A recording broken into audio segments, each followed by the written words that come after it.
Trump's second act, a return to power.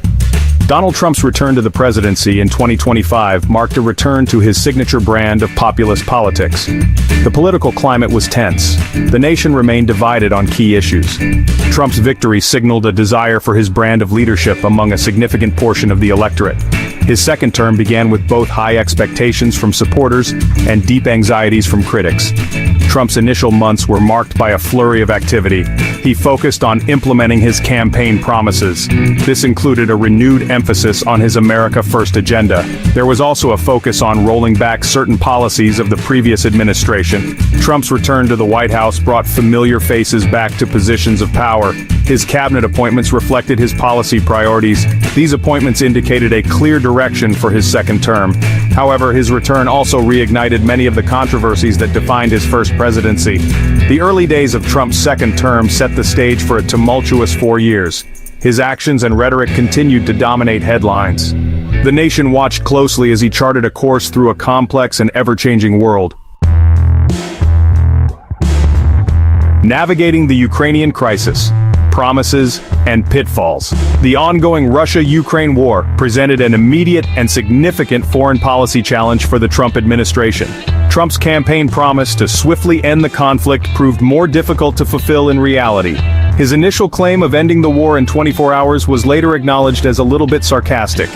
Despite the initial bold pronouncements, Trump engaged in numerous discussions with both Vladimir Putin and Volodymyr Zelensky throughout early 2025. These talks aimed to find a peaceful resolution to the conflict. However, progress remained elusive. A contentious meeting between Trump and Zelensky in February 2025 highlighted the difficulties in finding common ground. Further complicating matters, the Trump administration made the controversial decision to temporarily pause military aid to Ukraine in March 2025. This move drew criticism from both Democrats and Republicans. Critics argued that it signaled a weakening of U.S. support for Ukraine. As of April 2025, the situation in Ukraine remained a critical focal point of Trump's foreign policy. Secretary of State Marco Rubio indicated that the U.S. was prepared to walk away from negotiations if no tangible progress was made. The future of the peace process and the ultimate outcome of the war remained uncertain. LGBTQ+ rights under fire executive orders and legal battles. Trump's second term witnessed a concerted effort to roll back LGBTQ+ rights through a series of executive orders. These actions represented a significant departure from the increasing acceptance and legal protections gained by the LGBTQ+ community in previous years. The executive orders sparked immediate backlash and legal challenges.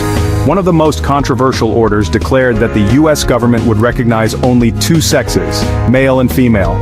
This decision had wide-ranging implications, particularly for transgender individuals. It called into question the legality of existing legal protections based on gender identity. Further executive orders banned gender-affirming care for minors, blocked transgender individuals from serving in the military, and prohibited transgender women from participating in women's sports. These actions were widely condemned by LGBTQ+ advocacy groups and human rights organizations as discriminatory and harmful.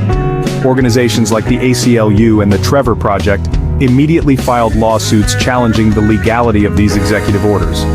They argued that the orders violated the Equal Protection Clause of the 14th Amendment and were discriminatory. The legal battles over these executive orders promised to be lengthy and contentious. The outcome had the potential to significantly impact LGBTQ+ rights in the United States. Election integrity or executive overreach. The battle over voting rights. Trump's executive order on elections emerged as another highly controversial policy during his second term. The order introduced significant changes to the electoral process, raising concerns about voter suppression and executive overreach. The order faced immediate legal challenges, setting the stage for a major legal battle. The executive order mandated proof of citizenship for all federal elections, a measure long advocated for by some conservatives but criticized by others as a potential barrier to voting. It also required all mail-in ballots to be received by Election Day, eliminating grace periods used in many states. Furthermore, the order threatened to withhold federal funding from states that did not comply with its provisions. Democratic groups and voting rights advocates swiftly filed lawsuits challenging the executive order. They argued that it was unconstitutional, exceeding presidential authority and infringing on states' rights to administer their own elections. They also argued that the order's provisions would disproportionately disenfranchise minority voters and those with disabilities. A federal judge, Colleen Collar-Cottelli, agreed to hear arguments against the executive order. The legal proceedings attracted significant attention, with both sides presenting their cases. The outcome of this legal challenge had the potential to significantly impact the future of voting rights in the United States.